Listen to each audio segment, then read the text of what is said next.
Terrain on the Devil's Path different than any other path.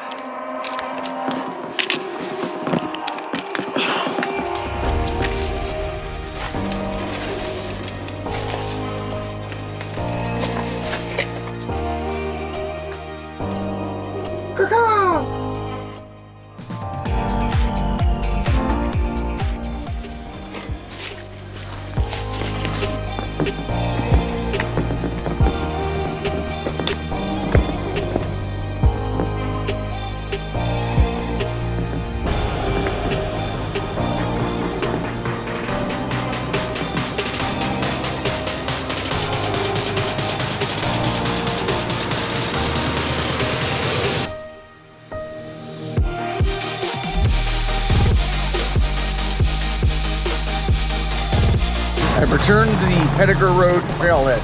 Because last time I bailed out on Twin, and I shouldn't have. But I gotta come back and do it. Never seen this before. The trailhead is actually empty. There's not a single person here. Literally my own personal parking lot.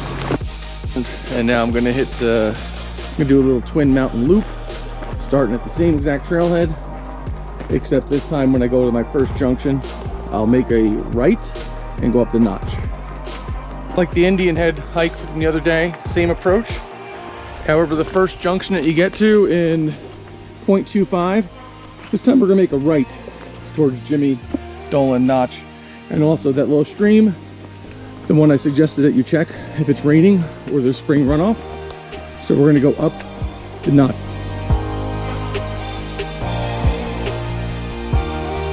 I stopped to take video, or did I stop to catch air?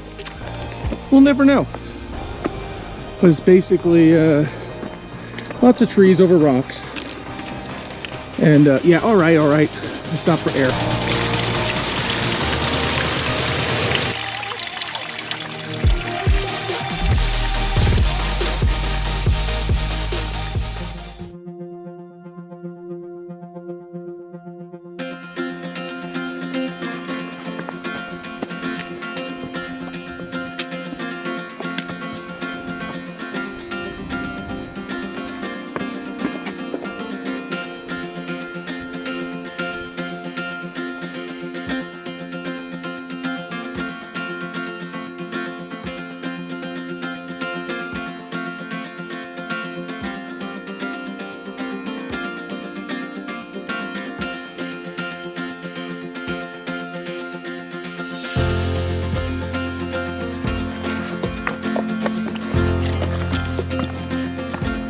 Back to the junction where we came down the other day. So this is the Indian Head junction we came down, and I was like so excited to get to the notch, which goes over towards Twin, and we went back to Platte Cove Road. And it says 2.5 miles, however I got 2.07. So today we're gonna go up to Twin, up and over. So a little change of scenery. So if you're on the Devil's Path, you could just keep going straight from Indian Head to Twin, but this time we came up the notch, we're making a right. So red blazes, Devil's Path, let's ease it up.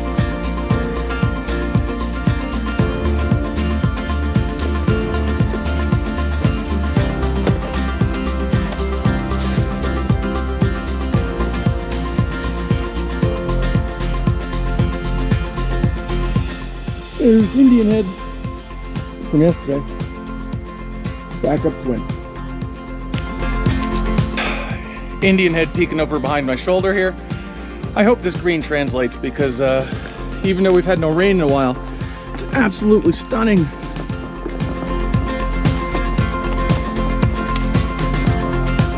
I don't know what kind of pressure that takes. That's awesome. The reason they call this the Devil's Path is when the Dutch came up the Hudson, they said the terrain was so rugged that only the devil with his cloven hoof could navigate it. Maybe they're right.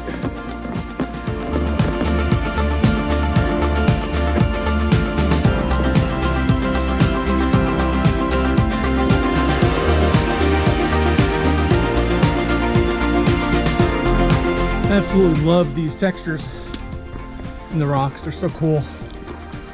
Just layer. Out of breath question for the smart people today. I have my theory and I'll share it in a second. Do we think these trees grew like this? Or do we think erosion just took all the soil off the roots? I'm going with soil off the roots. That could be wrong.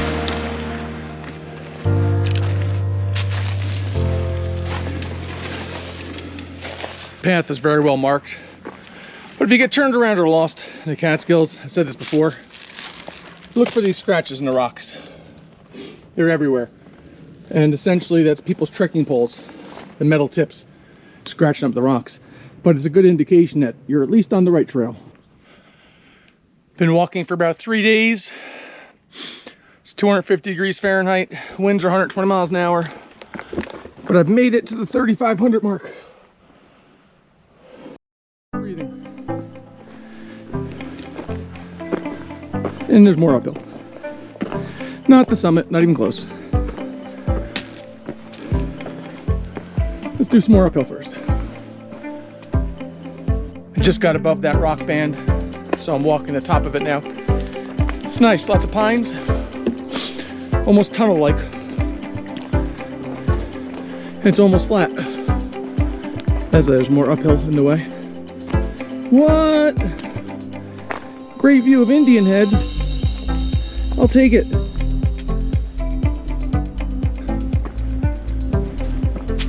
This is not creepy at all. Could be my sunglasses, I don't know. $10 says an Ewok lives in here. Hello, Ewoks. Ewok? There's an Ewok.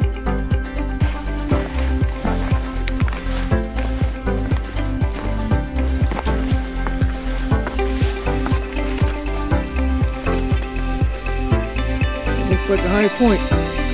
I'm intentionally off trail a little bit. Just saw this neat little clearing in the heavy spruce, and it's kind of fun. The trail's off to the left, but I can see some sort of rock outcropping over here. Oh god. Ugh. What? I'm back on the trail, I guess. How cool is that? Check out this tree. That's crazy.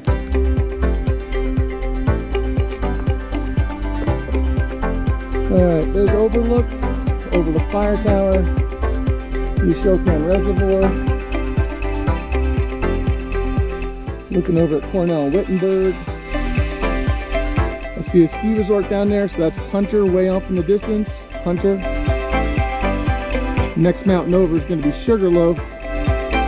However, we're going to the other part of Twin. So we're going to lose some elevation, go back up.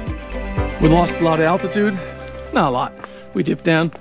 And now it's time to start more uphill towards the second part of Twin. So you get a little down and up action in the middle. Beautiful rock bands.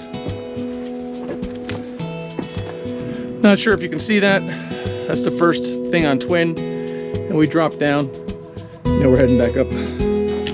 Down below, the rock striations were very, very tight into each other. And this is really interesting. At the summit, they're a foot apart. That is so cool. Based on GPS, summit number 2. If there's a geo marker, I don't know where it is. I think I'm pretty much at the highest point you can get. Just past the summit. And I mean literally just past the summit. Or I guess in this case the second summit. What do we got here? Oh, nice view towards West Kill. Yeah, buddy. Been sitting here for about 15 minutes on the west side of Twin Mountain, heading down towards the notch. And as I sit here quietly with no music on or book on tape or whatever, there's something down below me. It's probably a squirrel. It's kind of fun though, because if you just sit quietly, there's something decent size crashing around over there. I did see some red squirrels, but this is either a deer or something a little bigger, but it could be a porcupine. Could be a chupacabra, could be a whatever. But it's kind of fun just to sit still and just listen to things and crash around the forest. Black flies are out. Dang it. This is such a cool view. I'm westbound coming up a Twin, and you go over towards Sugarloaf. And it's not only interesting to see just how much fun Sugarloaf is and all those rock bands, but just how steep heading down to the notch. We're about to lose some serious elevation. So looking forward to that because it's a little easier travel. But man, it goes straight down.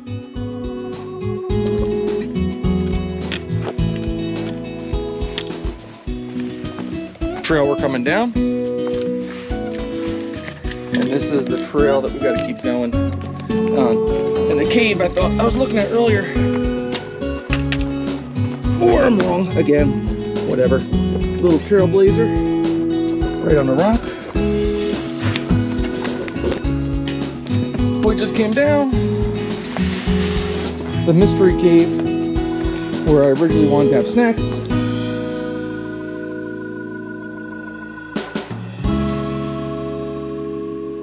Super fun cave action. Good place for snacks. Good place to get out of the rain. Lots of downhill. Plus it's on downhill. We like downhill. I could breathe and talk again. Lots of fun rock formations. I should probably pay attention to what I'm walking on.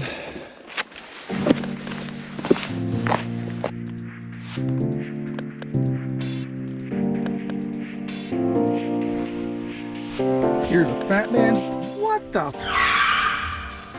Who did this and why? They need to get. And when I say, I mean like just straight down. Just not a rock scramble, but darn close to it. Highly recommend trekking poles for this one because it's steep.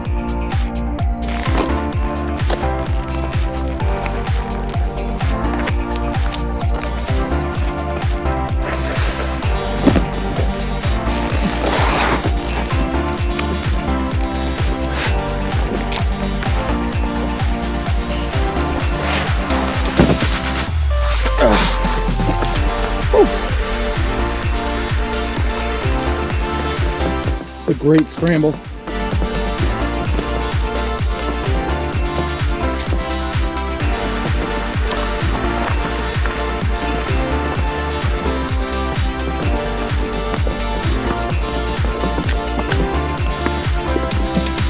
There's Sugarloaf, and then we're still heading down to Twin.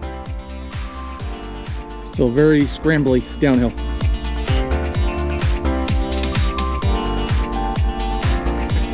This is Garrett. Garrett's a psycho. He passed me earlier about 82 miles an hour nonstop, and then Garrett said F it, and he went all the way up there, and then bombed straight back down, and decided for fun, he'd go back up on this. This trail's epic. Nothing but scrambles. This west side down Twin is just so much fun. I mean, you really got to be, wanting to do this, because man, yeah, you slip on this bad boy, you're done. Sugarloaf still beaming over us. Lots of steep stuff here. It's kind of very reminiscent of Breakneck. If you enjoyed the rocks at Breakneck,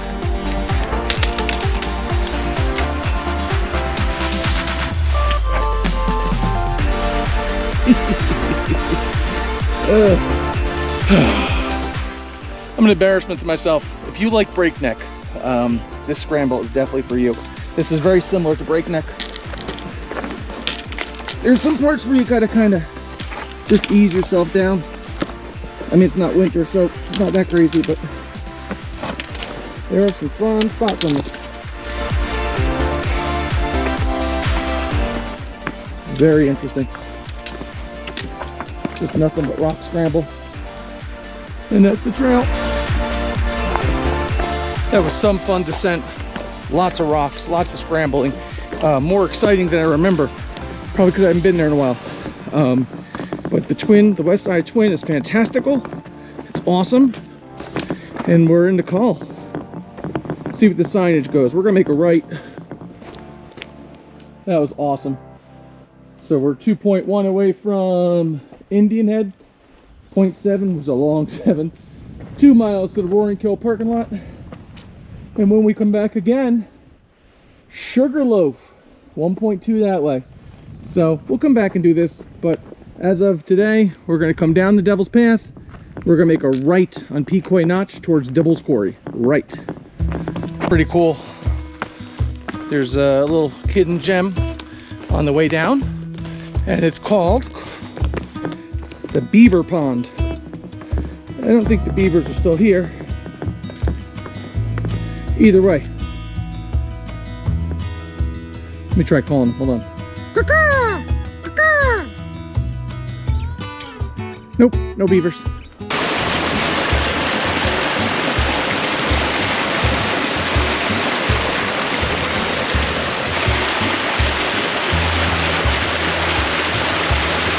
%, the coolest part of the Catskills. It's an old bluestone quarry, and we're about to pop up on it. But you can see off to the side, it's nothing but bluestone. I mean, just mountains of bluestone.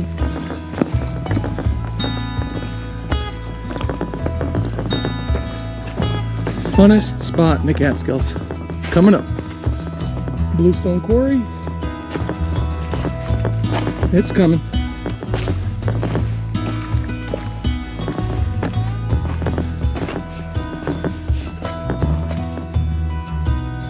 You can see up top there's some more fire pits and rings and stuff. But we're gonna head out to the main quarry. Exactly 5 miles from Prediger Road.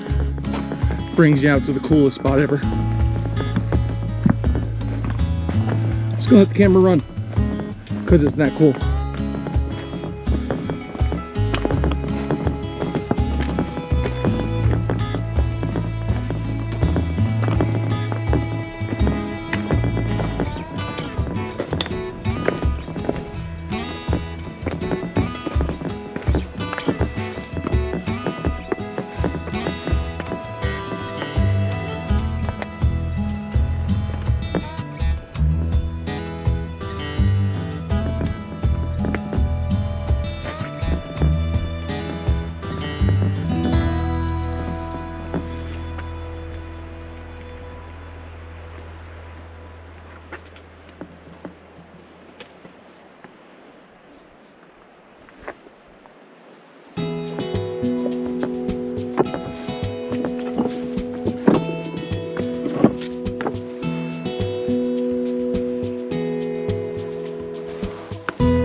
I'm up a little bit off trail. We're gonna keep a real good eye out for rattlesnakes, because this is like rattlesnake turf. And hopefully I'll be paying attention enough not to pierce myself with one of these little mother effers. The good news is they like to sun themselves.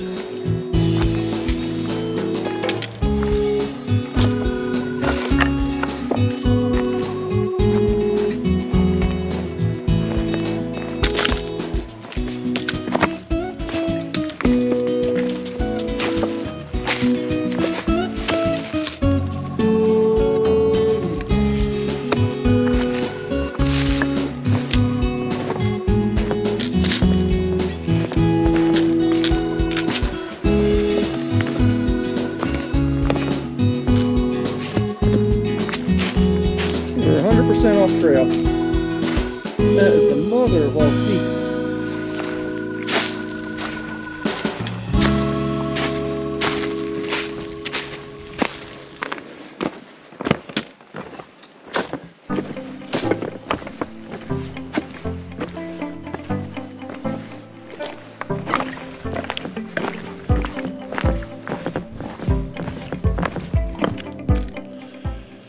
some glacier erratics, where the glaciers came through and just dropped giant stones. It's kind of neat. They kind of stacked up on top of each other. Kind of looks like it's put there intentionally, but it's not. It's just giant random rocks. Down Pecoy Notch, past Dibbles Quarry. Come to my next intersection. The Roaringkill is 0.25 away. We're going to turn onto yellow. So we're making a right turn onto yellow. 0.25. We still have another 2.5 miles to walk on the road to get back to our trailhead, but whatever. I should also add that I'm out of water. So I guessed a little low. It's a little hotter than I thought it would be.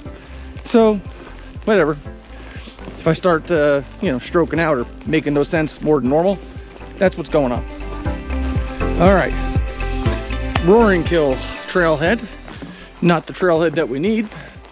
I'm out of water. I got a 2.5 mile walk in front of me. I have snacks, but no water. So let's see. Let me look around real quick. There's a little secret trick. Sometimes if you use these, oh, yeah, yep, I'm feeling something. If you follow your trekking poles, yeah, keep following it, keep following it. Sometimes if you follow your trekking poles into the woods, what? What in the world? What is that?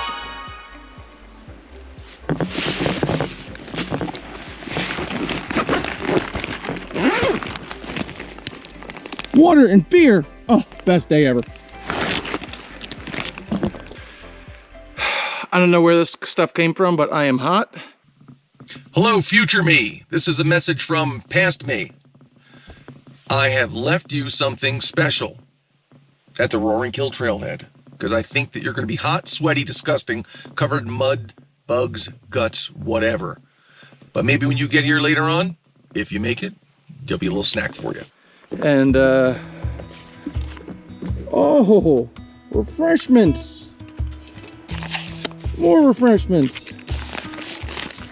Strawberry refreshments.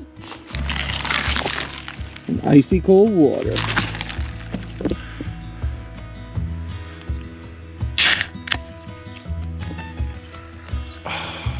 Oh, buddy.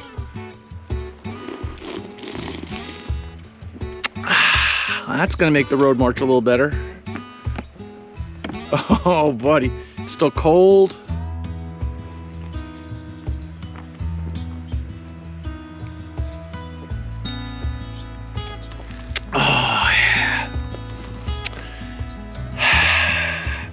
You don't have to eat, but you got to keep your brain wet. So, a little quick beer, a little water, then a road march. Snacks, fun, all done. Now, quick little 2.5 miles to the next trailhead. I probably won't film much more. I don't think there's much to see, but we'll see.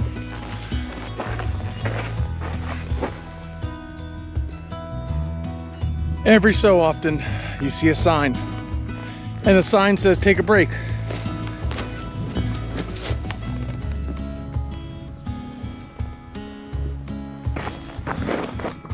Trailhead parking. Prediger Road. And there's Twin. We looped it. 9 miles. It's been 5 hours and 40 minutes. It's a little bit slower than normal. So 5 hours, 46 minutes, and I'm back to the creature mobile. Whew.